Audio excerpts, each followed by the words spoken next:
రాముడు గురుకుల్లో శిక్షణ చేస్తున్న సమయంలో అడవిలో ఒక పెద్ద సమస్య మొదలైంది. ఋషులు యజ్ఞాలు చేస్తుంటే రాక్షసులు వచ్చి వాటిని నాశనం చేస్తున్నారు.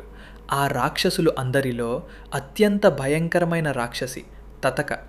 ఆమె పేరు వింటేనే అందరికీ భయం వస్తుంది. అప్పుడు ఋషులు అందరు కలిసి మహర్షి విశ్వామిత్ర దగ్గరికి వెళ్ళారు. విశ్వామిత్ర నేరుగా అయోధ్యకి వచ్చారు.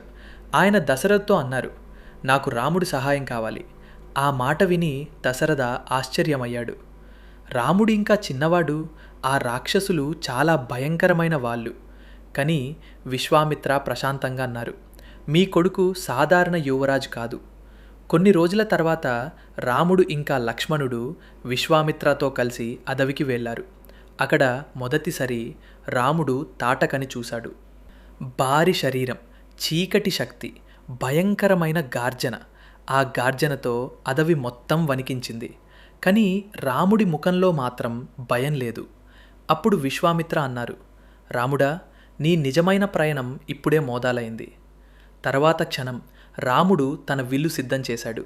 తటక పూర్తి వేగంతో దాడి చేసింది.